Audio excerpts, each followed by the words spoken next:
말이 안 돼요. 절대 불가능합니다. 미국 해양대기청 소속 생태학자 에바 레이드는 서울시가 보낸 영상을 보며 단호하게 말했습니다. 도심 한복판, 그것도 40년간 콘크리트 아래 묻혀있던 하천에서 수달이 번식하고 멸종위기종이 돌아왔다고요.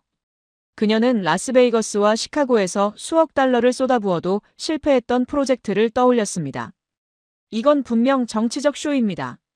하지만 그녀가 직접 서울에 도착하고 청계천 버들습지에 발을 디딘 순간부터 모든 게 흔들리기 시작했습니다. 투명한 물속을 헤엄치는 쉬리떼, 돌틈에서 고개를 내민 어미 수달과 새끼들, 그리고 상공을 선회하는 황조롱이. 데이터는 거짓말하지 않았고 생명은 살아 숨쉬고 있었습니다. 대체 서울은 어떻게 20년 만에 전 세계가 실패한 도심 생태복원을 성공시킨 걸까요? 지금부터 그 놀라운 이야기를 시작하겠습니다. 잠깐만요. 혹시 지금 어디서 듣고 계신가요? 구독과 좋아요 미리 눌러주시면 건강하고 행복한 기운 듬뿍 받으실 거예요. 저는 에바 레이든입니다. 미국 해양대기청, 즉 NOAA 소속 도시 습지 생태복원 전문가죠. 45세 나이에도 여전히 현장을 뛰어다니는 이유는 단 하나였습니다. 망가진 자연을 되돌리고 싶다는 집념이었죠. 하지만 제 이력은 화려하지 않았어요. 시카고 운하복원 프로젝트에서 수달 유입에 실패했고 라스베이거스 외곽습지 연구는 정치권의 압박으로 중단됐습니다. 학계에서는 제게 말만 번지르르 하다는 평가를 내렸죠. 그게 사실이었을지도 모르겠어요.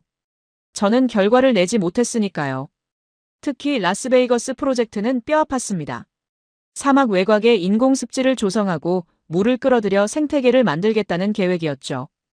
연방 정부 예산 200만 달러가 투입됐어요. 저는 확신했습니다. 과학적 설계와 체계적 관리만 있다면 가능하다고요. 하지만 현실은 달랐어요. 여름이 되자 물이 증발했고 펌프로 물을 계속 보충해야 했습니다. 수생식물은 뿌리를 내리지 못했죠. 투입한 물고기들은 일주일을 버티지 못하고 떼죽음을 당했어요. 결국 프로젝트는 6개월 만에 폐기됐습니다. 그날 밤 저는 말라붙은 웅덩이 앞에 서 있었어요. 바닥에 널린 물고기 사체들을 바라보며 깨달았죠. 자연은 억지로 만들어지지 않는다는 걸. 그 실패 이후 저는 더 냉정해졌습니다. 감정보다 데이터를 믿었고 성공 사례보다 실패 가능성을 먼저 따졌어요. 특히 아시아권 국가들이 내세우는 화려한 복원 프로젝트에 대해선 회의적이었죠. 대부분이 정치적 쇼라고 생각했습니다. 어느 날 오후 사무실에 앉아 이메일을 확인하던 중이었습니다. 서울시에서 보낸 홍보 영상 링크가 눈에 들어왔어요. 제목은 청계천, 다시 살아난 도심 속 생명이었죠. 발신자는 서울시 환경정책국이었습니다. 저는 코웃음을 쳤어요. 또 하나의 과장 광고겠거니 했죠. 하지만 호기심이 생겼습니다. 클릭했어요. 영상이 재생되기 시작했습니다. 첫 장면은 서울 도심의 항공 촬영이었어요. 고층 빌딩 사이로 푸른 물줄기가 흐르고 있었죠. 카메라가 천천히 내려가며 하천을 따라갔습니다. 깨끗한 물이 흘렀어요. 물가엔 갯벌들이 늘어서 있었고 수면 위로 백로가 날아다녔습니다. 화면이 전환됐죠. 물속에서 은빛 물고기떼가 유영하는 모습이 나왔어요. 내레이션이 흘러나왔습니다. 청계천은 한때 복개됐던 하천입니다. 콘크리트 아래 40년간 묻혀 있었죠. 화면에 옛날 사진들이 스쳐 지나갔어요. 검은 물이 고인 도랑, 그 위를 덮은 고가도로. 2005년 서울은 결정했습니다. 강을 되살리기로. 복원 과정이 이어졌습니다. 중장비가 콘크리트를 걷어내고 물길이 다시 드러나는 장면들이었죠. 그리고 2025년 생명이 돌아왔습니다. 화면이 다시 현재로 돌아왔어요. 수달이 돌틈을 오가며 물장구를 치고 쉬리떼가 물살을 가르는 장면이 이어졌습니다. 마지막 장면은 황조롱이가 하늘을 나는 모습이었어요. 서울은 복원했습니다. 콘크리트 아래 묻혔던 강을, 그리고 그 안의 생명을. 영상이 끝났습니다. 저는 화면을 멈췄어요. 손가락이 마우스 위에서 굳어졌습니다. 뭔가 이상했어요. 너무 완벽했죠. 저는 영상을 되돌렸습니다. 수달 장면을 다시 봤어요. 움직임이 자연스러웠습니다. 연출된 것 같지 않았죠. 백로 비행 각도를 확인했습니다. 촬영을 위해 배치한 것처럼 보이진 않았어요. 쉬리 군집의 밀도를 들여다봤습니다. 물고기들이 일정한 간격으로 흩어져 있었죠. 마치 오랫동안 그곳에 털을 잡고 산 것처럼요. 하지만 믿을 수 없었어요. 도심 한복판에서 이런 생태계가 가능하다고요? 분노가 치밀어 올랐습니다. 이건 쇼야. 혼잣말이 새어나왔어요. 책상을 탁 쳤습니다. 옆자리 동료가 깜짝 놀라 저를 봤지만 저는 신경 쓰지 않았어요. 저는 창밖을 바라봤습니다. 워싱턴 DC의 회색 하늘이 보였어요. 포토맥 강이 멀리 흐르고 있었죠. 그 강도 한때는 오염됐었습니다. 수십 년에 걸쳐 복원됐지만 여전히 도심 구간에선 생물 다양성이 떨어졌어요. 그런데 서울은 20년 만에 이걸 해냈다고요? 라스베이거스에서 제가 실패한 걸 도심에서 성공했다고요? 받아들일 수 없었습니다. 전화기를 들었어요. 수지 윤에게 연락했죠. 수지는 제 동료이자 재미한인 2세 생태학자였습니다. 워싱턴 DC 환경생태연구소 수석 연구원으로 수생생물 다양성 전문가였어요. 그녀는 언제나 침착했고 감정보다 데이터를 신뢰하는 사람이었죠. 수지, 서울시 영상 봤어? 응, 봤어. 인상적이더라. 인상적? 난 조작이라고 봐. 수지는 잠시 말이 없었어요. 수화기 너머로 그녀가 숨쉬는 소리만 들렸습니다. 에바, 단정하긴 이르지 않을까? 뭐가 이르다는 거야? 도심에서 저런 생태계가 가능하다고 생각해? 가능할 수도 있잖아. 우린 직접 가보지 않았으니까. 저는 입술을 깨물었어요. 직접 가보고 싶어. 실체를 확인하고 싶어. 수지가 조용히 답했습니다. 그럼 가보자. 내가 일정 조율할게. 전화를 끊고 저는 다시 영상을 봤어요. 반복해서 재생했습니다. 뭔가 놓친 게 있을 거라고 생각했죠. 조작의 흔적, 연출의 증거. 하지만 찾을 수 없었어요. 다음 날, 저는 조나스 베일에게도 연락했습니다. 조나스는 NASA 출신 수질 측정 기술자였어요. MIT에서 생물물리학 박사를 받았고 현장 데이터 수집에선 둘째가라면 서러울 사람이었죠. 말수는 적었지만 장비만큼은 믿을 수 있었습니다. 조나스, 서울 출장 갈 수 있어? 뭐 때문에? 청계천 복원 실체 확인. 수질 데이터 직접 측정해야 해. 그는 잠깐 생각하더니 답했어요. 장비 챙길게. 언제 출발? 이번 주 안으로. 사흘 후, 저희 셋은 인천공항에 도착했습니다. 14시간의 비행이었어요. 비행기에서 내리자 습한 공기가 얼굴을 감쌌죠. 5월의 서울은 따뜻했습니다. 공항을 빠져나와 택시에 올랐어요. 창밖으로 고층 건물들이 스쳐 지나갔습니다. 간판들은 한글로 가득했고 거리는 사람들로 붐볐죠. 도심 속 생태복원이라니. 여전히 믿기지 않았어요. 호텔에 도착해 짐을 풀었습니다. 저는 노트북을 켰어요. 서울시 환경정책국에서 보낸 일정표가 메일함에 떠올랐죠. 내일 오전 9시 청계천 하류 버들습지 방문. 안내자는 정지훈 과장. 저는 창밖을 내다봤습니다. 밤의 서울은 불빛으로 가득했어요. 한강이 멀리 보였죠. 그 너머 어딘가에 청계천이 흐르고 있을 거예요. 이 도시 어딘가에 진짜 생태계가 살아 숨쉬고 있을까요? 아니면 제가 생각한 대로 그저 화려한 포장일 뿐일까요? 손가락 끝이 차가워졌어요. 라스베이거스 사막이 떠올랐습니다. 바짝 마른 땅 위에 억지로 판 웅덩이. 그 안에 풀어놓은 물고기들의 사체. 햇볕에 말라 비틀어진 수생식물들. 저는 그때 알았어요. 자연은 억지로 만들어지지 않는다는 걸. 그런데 서울은 다르다고요? 믿고 싶지 않았습니다. 하지만 동시에 두려웠어요. 만약 진짜라면 제 실패는 무엇을 의미하는 걸까요? 저는 노트북을 닫았습니다. 내일이면 알게 되겠죠. 진짜인지 아니면 제가 옳았는지. 잠들기 전 수지가 보낸 메시지가 도착했어요. 에바, 열린 마음으로 보자. 우리가 틀렸을 수도 있어. 저는 답장하지 않았습니다. 틀렸을 리 없다고 생각했거든요. 하지만 가슴 한편에선 이미 알고 있었어요. 제가 두려워하는 건 조작이 아니라 제 실패가 정당화되지 않는 상황일지도 모른다는 걸. 침대에 누웠습니다. 눈을 감았지만 잠이 오지 않았어요. 영상 속 수달의 모습이 자꾸 떠올랐습니다. 다음 날 아침, 우리는 청계천으로 향했습니다. 정지훈 과장이 호텔 로비에서 우릴 기다리고 있었어요. 40대 초반으로 보이는 그는 차분한 미소를 띠고 있었죠. 검은색 정장 차림이었지만 어딘가 현장 사람 같은 느낌이 들었습니다. 에바 박사님, 오신 걸 환영합니다. 악수를 나누며 저는 그의 눈을 봤어요. 진지했습니다. 과장된 친절함은 없었죠. 손에 굳은 살이 있었어요. 서류만 다루는 사람이 아니라는 걸 알 수 있었습니다. 오늘은 청계천 하류, 버들습지를 보여드리려 합니다. 편하게 보시면 됩니다. 수지와 조나스도 인사를 나눴어요. 우리는 준비해온 장비를 챙겨 차에 올랐습니다. 차를 타고 이동하는 동안 정 과장은 간단히 설명했어요. 청계천은 2005년 복원됐습니다.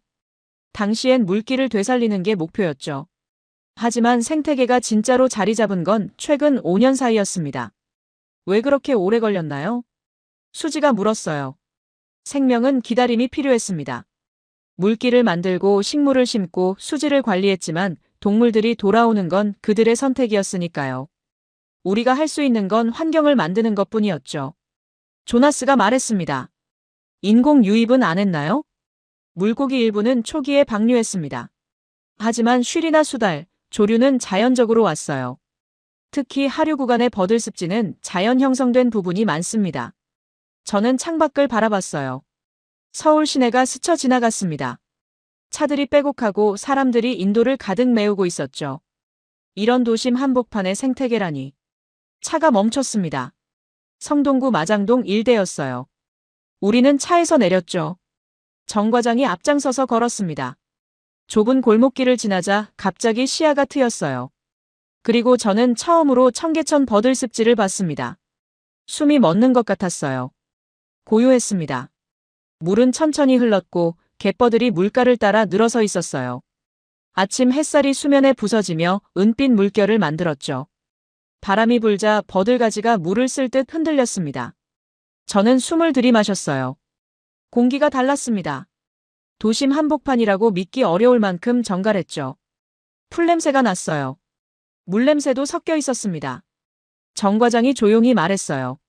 이쪽입니다. 우리는 습지를 따라 걸었습니다. 발밑에 나무 데크가 삐걱거렸어요. 양옆으로 갈대와 무럭새가 자라고 있었죠. 아직 아침이라 이슬이 풀잎에 맺혀 있었습니다.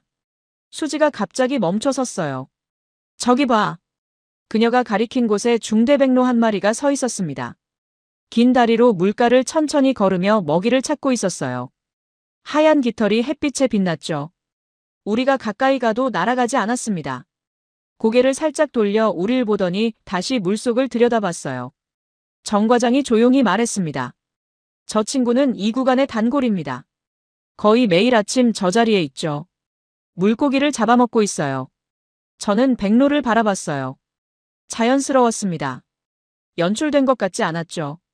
백로는 천천히 걸으며 부리를 물속에 넣었다 뺐다 했어요.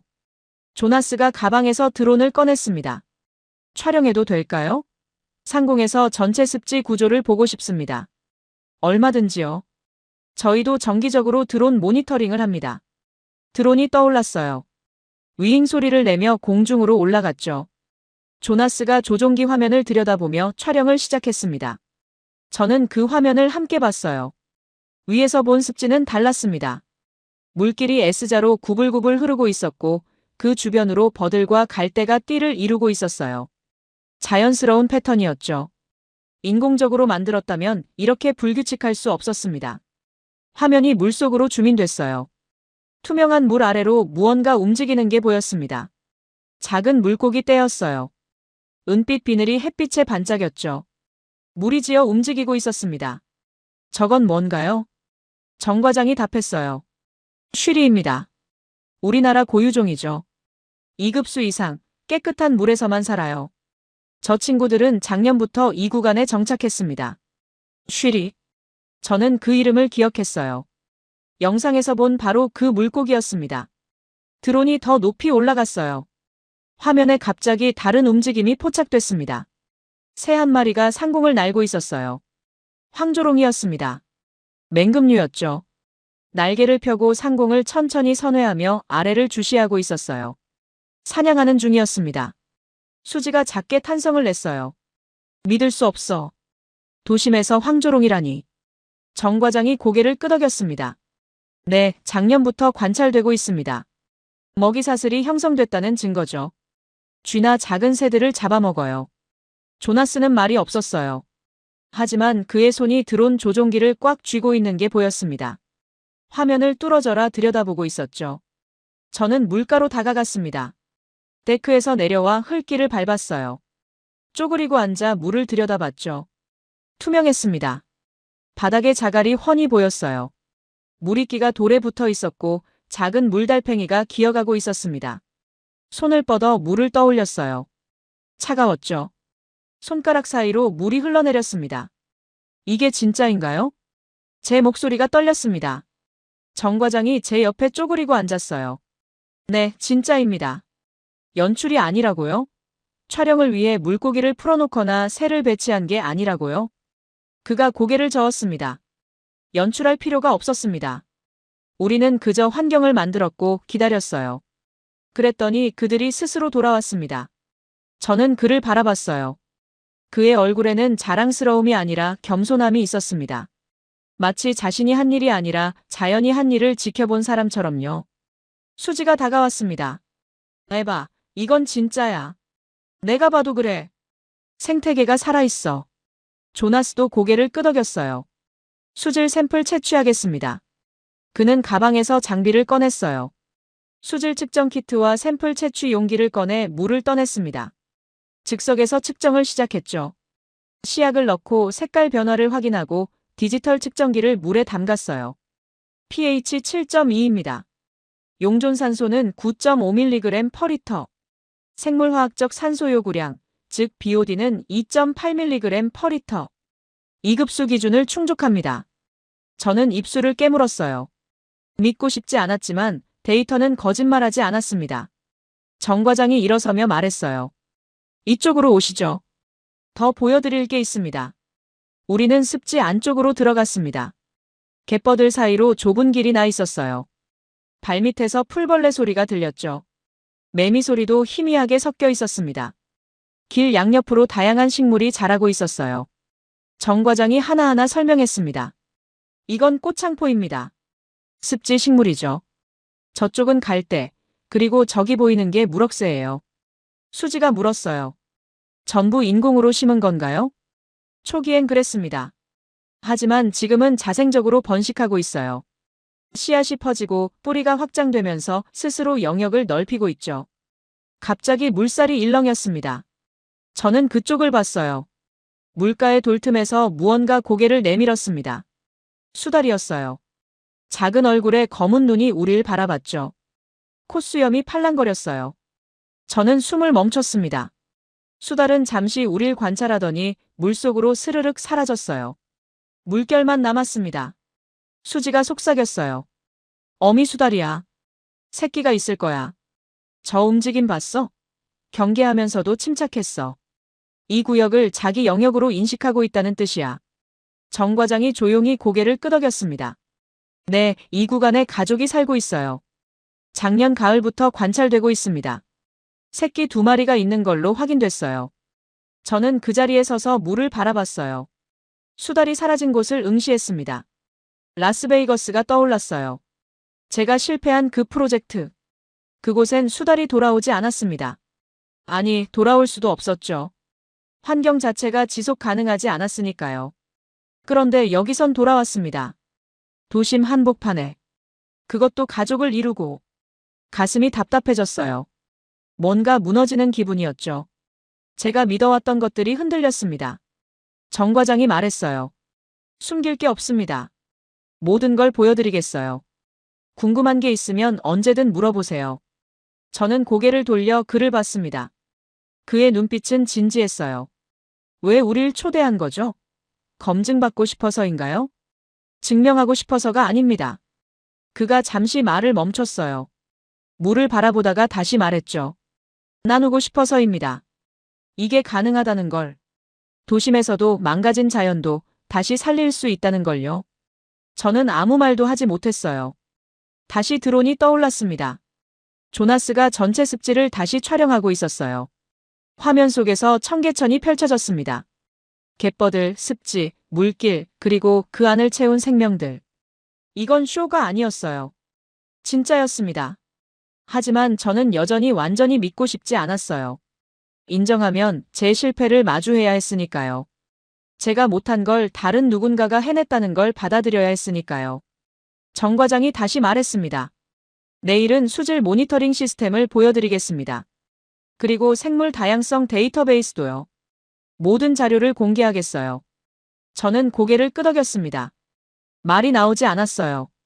우리는 다시 걸었습니다. 습지를 한 바퀴 돌며 구석구석을 봤어요.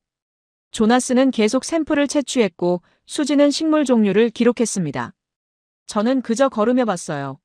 살아 움직이는 생태계를. 제가 만들지 못한 하지만 누군가는 만들어낸 그 세계를. 호텔로 돌아온 저녁, 저는 수지와 조나스를 제 방으로 불렀습니다. 오늘 본 것들을 정리해야 했어요. 조나스가 노트북을 펼쳤습니다. 채취한 수질 샘플 데이터가 화면에 떴죠. pH, 용존산소, BOD 모두 2급수 기준입니다. 문제 없어요. 수지도 고개를 끄덕였어요. 식물 다양성도 인상적이었어. 꽃창포, 갯버들, 갈대, 무럭새까지 자생적으로 확산되고 있다는 게 보였어. 저는 팔짱을 꼈습니다. 하지만 너무 완벽하지 않아? 20년 만에 이 정도 생태계가 형성된다는 게 납득이 안 돼. 그때 핸드폰이 울렸어요. 모르는 번호였습니다. 받았죠. 에바 박사님? 남자 목소리였어요. 영어를 유창하게 구사했지만 억양이 독특했습니다. 누구세요? 마커스 리입니다. 미국 환경보호청 국제기술자문이에요. 박사님이 서울에 오셨다는 소식을 들었습니다. 저는 눈썹을 찌푸렸어요. 어떻게 제 연락처를? 학계는 좁잖아요. 청계천 조사 중이시죠? 네, 그런데요. 마커스의 목소리가 낮아졌습니다. 조심하세요. 서울시는 데이터를 선별적으로 보여줍니다. 전체 그림을 보지 못하게 하죠. 제 심장이 빨라졌어요. 무슨 뜻이죠? 수질 데이터 신뢰성 문제가 있습니다. 측정 지점이 한정적이에요. 그들이 보여주고 싶은 곳만 보여주는 거죠. 저는 수지와 조나스를 봤어요. 두 사람도 전화기를 주시하고 있었습니다. 증거가 있나요? 제가 자료를 보내드리죠. 이메일 주소 알려주시겠어요? 저는 망설였습니다. 그리고 이메일을 알려줬어요. 전화를 끊자마자 수지가 물었습니다. 누구야? 마커스 리. EPA 소속이래. 조나스가 검색을 시작했어요. 마커스 리, 중국계 미국인. 상하이 생태연구소 부국장 출신이네요. 2019년에 EPA로 옮겼고. 수지가 미간을 찌푸렸습니다. 중국 배경이면 편향될 수 있어. 한국 프로젝트에 부정적일 가능성이 있어. 하지만 저는 마음이 흔들렸어요. 만약 정말 데이터 조작이 있다면요? 다음 날 아침 정지훈 과장이 우릴 서울시청 환경정책국으로 안내했습니다. 회의실에 들어서자 대형 스크린이 보였어요. 정 과장이 프레젠테이션을 시작했습니다. 청계천 생태복원은 3단계로 진행됐습니다. 1단계는 물리적 복원, 2단계는 수질 관리, 3단계는 생물 다양성 회복이었죠. 화면에 그래프가 떴어요. 연도별 수질 변화 데이터였습니다. 2005년엔 4급수였습니다. 하지만 지속적인 관리로 2015년 3급수, 2020년 2급수를 달성했어요. 조나스가 손을 들었습니다. 측정 지점은 어디인가요? 정 과장이 지도를 띄웠어요. 청계천 전체 구간에 빨간 점들이 표시돼 있었습니다. 총 27개 지점에서 주간 단위로 측정합니다. 상류, 중류, 하류 골고루 분포시켰어요. 저는 화면을 자세히 봤습니다. 마커스가 말한 것과 달랐어요. 측정 지점이 한정적이지 않았습니다. 데이터 전체를 볼 수 있을까요? 물론입니다. 정 과장이 USB를 건넸어요. 10년치 데이터가 들어 있습니다. 자유롭게 분석하세요. 회의가 끝나고 우리는 다시 버들습지로 향했습니다. 이번엔 더 깊숙이 들어갔어요. 한지은이라는 생태습지 해설사가 합류했습니다. 30대 중반의 그녀는 밝은 미소를 띠고 있었죠. 안녕하세요. 오늘은 습지 중심부를 안내하겠습니다. 우리는 좁은 오솔길을 따라 걸었어요. 지은 씨가 설명했습니다. 이 자리는 10년 전엔 쓰레기장이었어요. 복원 초기엔 아무것도 없었죠. 수지가 물었습니다. 지금은 완전히 다르네요. 네, 자연이 스스로 치유했습니다. 우리는 그저 시간을 준 거예요. 갑자기 지은 씨가 멈춰섰어요. 저기 보세요. 그녀가 가리킨 곳에 하얀 꽃이 피어 있었습니다. 300초예요. 멸종위기 야생식물 2급입니다. 저는 꽃을 들여다봤어요. 작고 섬세했습니다. 여기서 자라는 게 가능한가요? 원래는 보호지역에서만 자라죠. 하지만 이젠 여기도 그래요. 환경이 맞아떨어진 겁니다. 조나스가 토양 샘플을 채취했습니다. 수지는 300초를 촬영했어요. 저는 주변을 둘러봤습니다. 갯벌들 사이로 원앙 2마리가 물 위를 떠다니고 있었어요. 암컷과 수컷이 나란히 헤엄치고 있었죠. 원앙도 이곳에 사나요?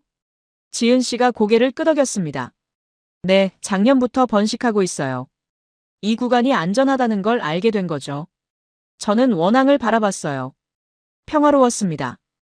호텔로 돌아와 마커스가 보낸 이메일을 확인했습니다. 첨부 파일을 열었죠. 자료를 읽으며 저는 미간을 찌푸렸어요. 마커스가 지적한 부분들이 있었지만 정지훈 과장이 보여준 데이터와 대조안이 맞지 않았습니다. 수지가 말했어요. 에바, 이거 편향된 분석이야.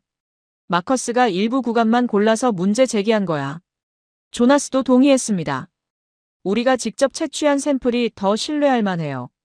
현장 데이터가 거짓말하지 않아요. 저는 창밖을 바라봤습니다. 밤에 서울이 빛나고 있었어요. 뭔가 변하고 있었습니다. 제 안에서 의심은 여전했지만 확신도 흔들리고 있었어요. 사흘째 되는 날 문제가 생겼습니다. 조나스가 아침 일찍 전화를 걸어왔어요. 에바, 이상한 게 있어요. 뭔데요? 어제 채취한 샘플 중 일부에서 용존산소 수치가 낮게 나왔어요. 6.2mg. 3급수 수준입니다. 제 심장이 쿵 내려앉았어요. 어느 지점이죠? 버들습지 상류 구간입니다. 저는 서둘러 옷을 입고 로비로 내려갔어요. 수지와 조나스가 이미 기다리고 있었습니다. 정 과장님께 연락했어요? 아직이요. 먼저 재측정해 보려고요. 우리는 택시를 타고 청계천으로 갔습니다. 이른 아침이라 인적이 드물었어요. 해당 구간에 도착해 조나스가 다시 측정을 시작했습니다. 시약을 넣고 디지털 측정기를 담갔죠. 역시 낮아요. 6.4mg. 수지가 주변을 살폈어요. 이 구간만 다른 이유가 뭘까? 저는 물 위를 봤습니다. 표면에 얇은 막 같은 게 떠 있었어요. 저게 뭐죠? 수지가 샘플을 떠서 현미경으로 봤습니다. 조류예요. 부영양화 초기 징후일 수 있어요. 제 머릿속이 복잡해졌어요.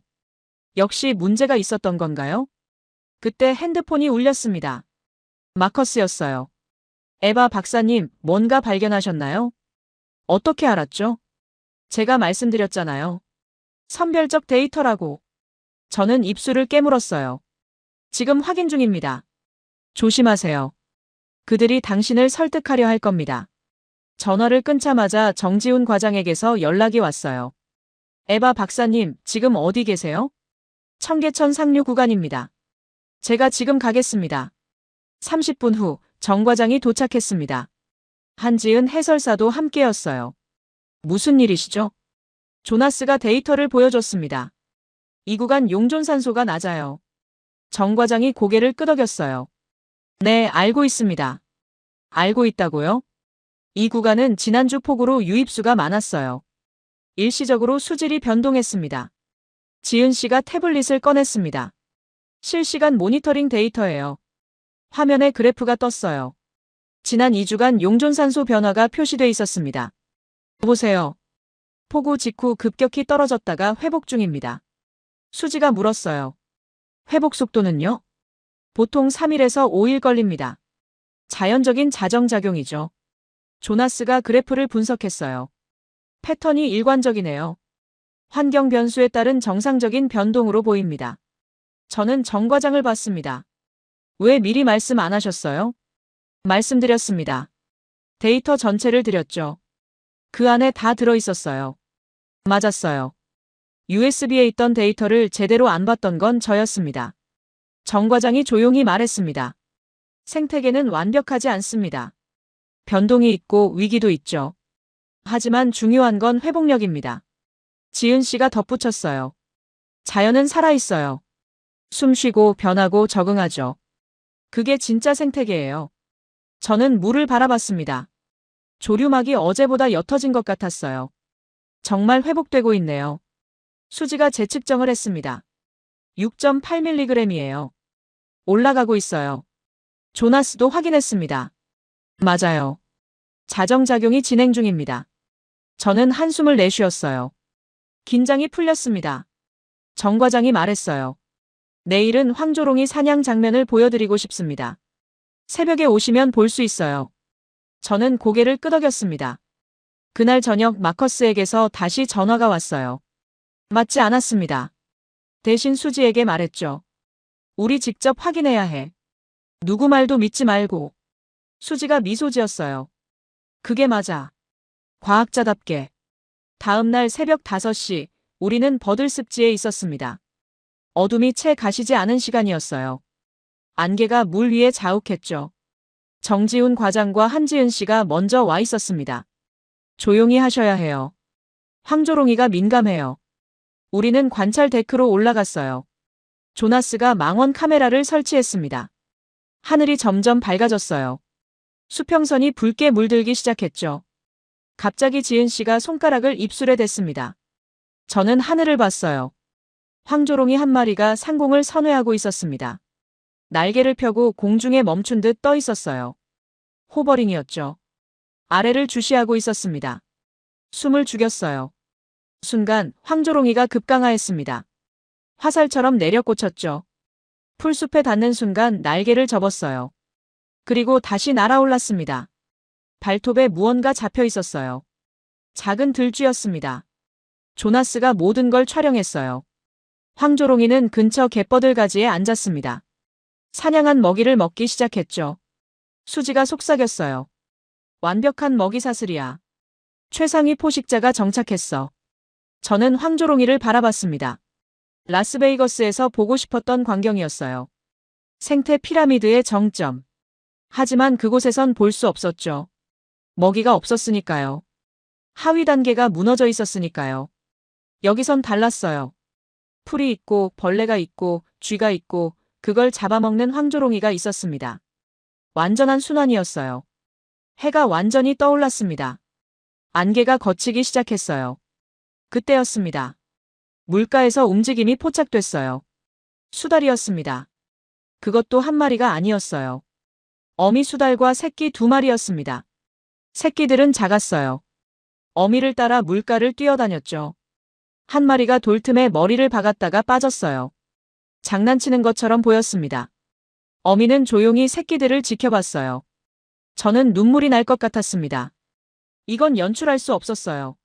새끼 수달의 저 자연스러운 움직임은 절대로 만들어낼 수 없었죠. 수지가 제 손을 잡았어요. 그녀 눈에도 눈물이 맺혀 있었습니다. 에바, 이건 진짜야. 저는 고개를 끄덕였어요. 말이 나오지 않았습니다. 정 과장이 조용히 말했습니다. 작년 가을에 태어났어요. 여기서요. 그 말의 의미가 가슴에 와닿았습니다. 단순히 돌아온 게 아니었어요. 정착한 거였죠. 번식하고 가족을 이루고 다음 세대를 키우고 있었습니다. 이게 진짜 복원이었어요. 조나스가 드론을 띄웠습니다. 전체 습지를 촬영했죠. 화면을 보며 저는 깨달았어요. 갯버들이 만든 그늘, 그 아래 서식하는 어류, 물가의 양서류, 하늘의 조류. 모든 게 연결돼 있었습니다. 하나하나가 독립적인 게 아니라 전체로서 기능하고 있었어요. 지은 씨가 말했습니다. 이쪽으로 오세요. 쉬리 산란 구역을 보여드릴게요. 우리는 습지 중심부로 들어갔어요. 물이 얕은 구간이었습니다. 자갈이 깔려 있었죠. 여기서 쉬리가 알을 낳아요. 깨끗한 자갈 위에만 산란하거든요. 수지가 물속을 들여다봤어요. 알이 보여. 저기. 작은 투명한 알들이 자갈 사이에 붙어 있었습니다. 올해 봄에 낳은 거예요. 곧 부화할 겁니다. 저는 쪼그리고 앉아 알을 봤어요. 생명이었습니다. 다음 세대였죠. 라스베이거스에서 저는 이걸 보지 못했어요. 물고기를 방류했지만 번식하지 않았습니다. 환경이 맞지 않았으니까요. 하지만 여기선 달랐어요. 스스로 알을 낳고 부화하고 세대를 이어가고 있었습니다. 저는 일어섰습니다. 하늘을 올려다봤어요. 구름 한 점 없는 맑은 하늘이었습니다. 서울이 이걸 해냈네요. 정 과장이 고개를 저었어요. 우리가 한 게 아닙니다. 자연이 한 거예요. 우리는 그저 공간을 만들었을 뿐이죠. 저는 그를 봤습니다. 하지만 그 공간을 만드는 게 가장 어려운 일이잖아요. 그가 미소 지었어요. 맞습니다. 하지만 불가능하진 않아요. 그 말이 제 안에 박혔습니다. 불가능하지 않다. 저는 지금까지 불가능하다고 믿었어요. 실패를 경험했으니까요. 하지만 여기 증거가 있었습니다. 가능하다는. 서울에 온 지 일주일째 되는 날이었습니다. 우리는 이제 청계천의 거의 모든 구간을 봤어요. 데이터도 충분히 수집했죠. 하지만 저는 여전히 뭔가 불안했습니다. 호텔 로비에서 수지를 만났어요. 에바, 내일 기자회견이래. 서울시가 국제생태포럼을 여는데 우리 보고 참석하래. 우리가 왜요? 외부 전문가 의견을 듣고 싶대. 저는 망설였습니다. 그날 오후 마커스가 갑자기 서울에 나타났어요. 호텔 라운지에서 마주쳤습니다. 에바 박사님, 오랜만이에요. 여긴 왜 오셨어요? 같은 이유죠. 청계천을 보러요. 그는 의자에 앉았어요. 박사님은 어떻게 판단하셨어요? 진짜라고 생각하세요? 저는 조심스럽게 답했습니다. 데이터는 일관적이에요. 현장도 확인했고요. 하지만 뭔가 찝찝하시죠? 제 표정을 읽은 걸까요? 인정하기 어려운 거 이해해요. 저도 그랬으니까. 마커스가 태블릿을 꺼냈어요. 봐요. 내일 서울시가 발표할 내용이에요. 청계천 모델을 세계에 수출하겠대요. 화면에 프레젠테이션 자료가 떠 있었습니다. 정치적 쇼예요. 항상 그래왔어요. 저는 화면을 봤어요. 하지만 마커스 말이 와닿지 않았습니다. 저는 직접 봤어요. 수달 가족도, 황조롱이 사냥도, 쉬리 산란도요. 그게 전부일까요? 보여주고 싶은 것만 본 거 아닐까요? 저는 입술을 깨물었어요. 그날 밤, 저는 혼자 청계천으로 나갔습니다. 밤의 버들습지는 달랐어요. 가로등 불빛이 물에 반사되고 있었죠. 데크에 앉아 물을 바라봤어요. 정말 제가 보고 싶은 것만 본 걸까요? 바람이 불었습니다. 갯벌들이 흔들렸어요. 갑자기 물살이 일렁였습니다. 고개를 돌려봤어요. 수달이 물가에 있었습니다. 어미였어요. 저를 보더니 물속으로 사라졌죠. 저는 그 자리에 계속 앉아 있었어요. 라스베이거스가 떠올랐습니다. 시카고 운하도요. 제가 실패한 이유는 뭐였을까요? 기술이 부족해서였을까요? 예산이 부족해서였을까요? 아니었어요. 저는 자연을 통제하려 했습니다. 설계하고 배치하고 관리하려 했죠. 하지만 여기선 달랐어요. 공간을 만들고 기다렸습니다. 자연이 스스로 돌아오도록요. 그게 차이였어요. 저는 일어섰습니다. 이제 알 것 같았어요. 제가 무엇을 놓쳤는지. 다음 날 아침 기자회견장에 갔습니다. 각국 언론사 기자들이 모여 있었어요. 정지훈 과장이 단상에 섰습니다. 청계천 복원은 단순한 토목공사가 아니었습니다. 자연과의 대화였죠. 화면에 영상이 재생됐어요. 우리가 본 그 장면들이었습니다. 수달, 황조롱이, 쉬리, 300초. 우리는 설계하지 않았습니다.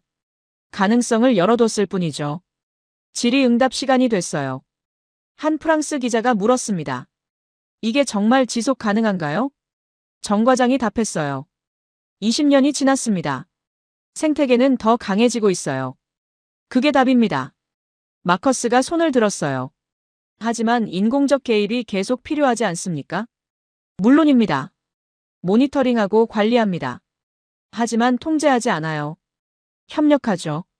그때 사회자가 저를 가리켰습니다.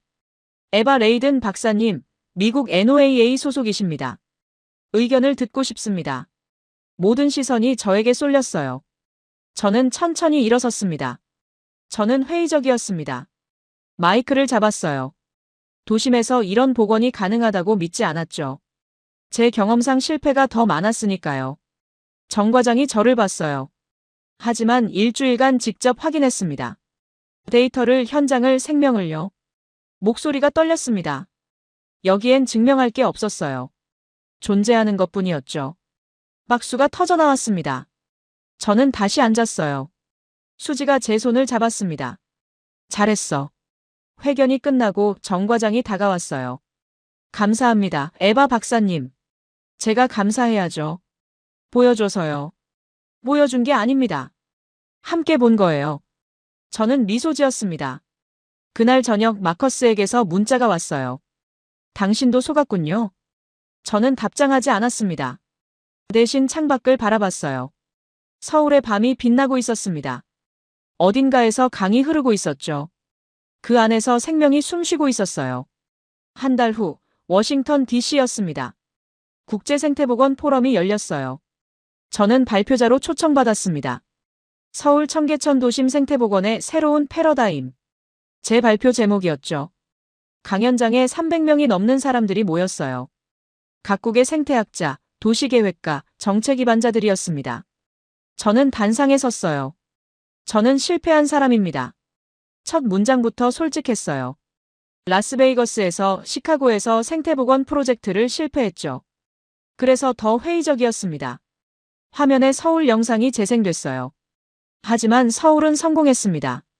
청계천 전경, 버들습지, 수달 가족, 황조롱이. 조나스가 촬영한 영상들이었어요. 이게 어떻게 가능했을까요? 다음 슬라이드로 넘어갔습니다. 첫째, 그들은 통제하지 않았습니다. 공간을 만들고 기다렸죠. 수질 데이터 그래프가 떴어요. 둘째, 장기적 관점이었습니다. 20년간 지속적으로 관리했어요. 생물 다양성 지도가 나타났습니다. 셋째, 투명했습니다. 모든 데이터를 공개하고 검증을 허용했죠. 마지막 슬라이드였어요. 어미 수달과 새끼들 사진이었습니다. 결과는 명확합니다. 생명이 돌아왔어요. 박수가 쏟아졌습니다. 질의응답 시간이 됐어요. 한 독일 학자가 손을 들었습니다. 다른 도시에도 적용 가능한가요? 가능합니다. 하지만 복제가 아니라 적응이 필요해요. 각 도시의 환경에 맞춰야 하죠. 영국 연구자가 물었어요. 비용은 얼마나 들었나요? 서울시 자료에 따르면 20년간 약 3억 달러입니다. 하지만 생태적 가치는 계산할 수 없죠. 그때 뒷좌석에서 익숙한 목소리가 들렸어요. 마커스였습니다. 에바 박사님, 하지만 이건 예외적 케이스 아닙니까? 서울만의 조건이 있었던 거 아닐까요? 저는 그를 똑바로 봤어요. 모든 성공은 예외적입니다. 하지만 그게 불가능하다는 의미는 아니죠. 청중이 웃었어요. 제가 서울에서 배운 건 겸손이었습니다. 자연을 지배할 수 없다는 걸요. 협력해야 한다는 걸요. 마커스는 더 이상 말하지 않았습니다. 발표가 끝나고 많은 사람이 다가왔어요. 시카고에서도 해보고 싶어요. 런던 템스강에 적용할 수 있을까요? 도쿄도 관심 있습니다. 저는 한 사람 한 사람에게 답했어요. 가능합니다. 하지만 인내가 필요해요. 자연은 시간이 필요하니까요. 저녁 만찬 자리에서 수지가 말했어요. 에바, 당신 변했어. 뭐가요? 눈빛이 달라. 예전엔 회의로 가득했는데 지금은 희망이 보여. 저는 미소 지었습니다. 서울이 바꿔놨어요. 아니, 청계천이요. 조나스가 와인을 따르며 말했어요. 우리 다시 가야 할 것 같아요. 겨울에. 철새 도래식이에요. 좋아요. 그때 또 가요. 그날 밤 호텔 방에서 이메일을 확인했어요. 정지훈 과장에게서 온 메시지였습니다. 에바 박사님, 발표 잘 봤습니다. 동영상으로요. 감사합니다. 청계천이 박사님을 기다리고 있어요. 첨부된 사진이 있었어요. 버들습지였습니다. 가을이 왔는지 갯버들 잎이 노랗게 물들어 있었죠. 물가에 백로 한 마리가 서 있었어요. 저는 사진을 한참 바라봤습니다. 곧 갈게요. 혼잣말이 새어나왔어요. 6개월 후, 저는 다시 서울에 있었습니다. 이번엔 혼자였어요. 겨울이었습니다. 청계천에 얼음이 얼어 있었죠. 하지만 물은 여전히 흐르고 있었어요. 정지훈 과장이 마중 나왔습니다. 다시 오신 걸 환영합니다. 보고 싶었어요. 우리는 버들습지로 향했어요. 겨울 풍경은 달랐습니다. 갯버들은 앙상했고 갈대는 누렇게 말라 있었죠. 하지만 생명은 있었어요. 물 위로 오리떼가 떠다니고 있었습니다. 철새들이에요. 북쪽에서 내려왔죠. 청둥오리, 흰뺨 검둥오리, 댕기 흰죽지가 보였어요. 여기서 겨울을 나나요? 네, 안전하고 먹이가 풍부하니까요. 한지은 해설사가 아이들을 데리고 왔어요. 초등학생들이었습니다. 자, 여기 봐요. 저기 원앙이 있어요. 아이들이 망원경으로 들여다봤어요. 와, 예쁘다. 수컷이랑 암컷이 같이 있어요. 지은 씨가 설명했어요. 원앙은 부부의 상징이에요. 평생 함께 살죠. 한 아이가 물었어요. 여기서 계속 살아요? 네, 이제 이곳이 집이에요. 저는 아이들을 바라봤습니다. 저 아이들이 자라면 청계천은 당연한 풍경일 거예요. 도심에 생태계가 있는 게 자연스러울 거죠. 정 과장이 말했어요. 서울시가 생태 모니터링 전시관을 열었어요. 보러 갈래요? 전시관은 청계천 옆에 있었습니다. 들어서자 대형 스크린이 보였어요. 실시간으로 청계천 각 구간이 중계되고 있었죠. 24시간 모니터링합니다. 누구나 볼 수 있어요. 벽면에 연도별 데이터가 전시돼 있었어요. 2005년부터 2025년까지 수질 변화, 생물 종수 변화, 식생 변화 모든 게 기록돼 있었습니다. 투명하게 공개하는 거죠. 성공도 문제도요. 저는 그래프를 따라 걸었어요. 2015년 가뭄으로 수질이 악화됐던 기록. 2018년 태풍으로 일부 구간이 훼손됐던 기록. 하지만 매번 회복했어요. 자연은 완벽하지 않아요. 하지만 탄력적이죠. 정 과장의 말이 마음에 와닿았습니다. 전시관을 나와 다시 버들습지로 갔어요. 해가 지고 있었습니다. 노을이 물에 반사됐어요. 붉고 황금빛이었죠. 저는 데크에 앉았습니다. 바람이 불었어요. 차가웠지만 상쾌했죠. 정 과장이 옆에 앉았어요. 에바 박사님, 라스베이거스 프로젝트 다시 시도해볼 생각 없으세요? 저는 고개를 끄덕였습니다. 있어요. 이번엔 다르게 할 거예요. 어떻게요?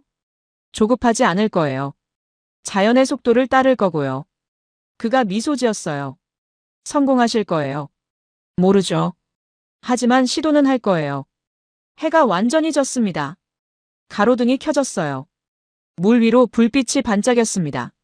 저는 가방에서 무언가를 꺼냈어요. 사진이었습니다. 6개월 전 조나스가 찍어준 황조롱이 비행 장면이었죠. 액자에 넣어서 사무실에 걸었어요. 왜요? 잊지 않기 위해서요. 가능하다는 걸요. 정 과장이 고개를 끄덕였습니다. 우리는 한동안 말없이 앉아 있었어요. 물소리가 들렸습니다. 바람 소리도요. 멀리서 새 우는 소리도 들렸죠.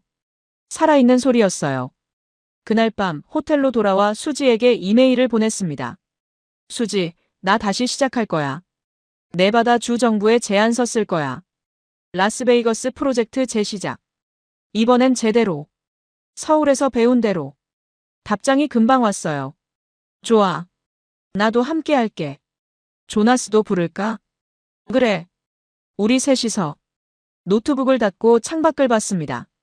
서울의 밤이 여전히 빛나고 있었어요. 어딘가에서 강이 흐르고 있었죠. 그 안에서 생명이 숨쉬고 있었습니다.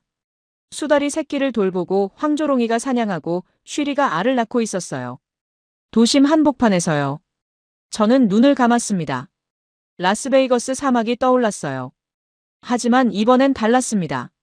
말라붙은 웅덩이가 아니라 물이 흐르는 모습이 보였어요. 버드나무가 자라고 새들이 날아오는 모습이요. 불가능하지 않았어요. 시간이 필요할 뿐이었죠. 인내가 필요할 뿐이었죠. 그리고 무엇보다 겸손이 필요했습니다. 자연을 통제하려 하지 않고 협력하는 겸손. 저는 미소 지으며 잠들었습니다. 꿈속에서 강이 흘렀어요. 깨끗한 물이, 생명으로 가득한 물이 끝없이 흘렀습니다. 살아있는 강이었어요. 다시 숨 쉬는 강이었습니다.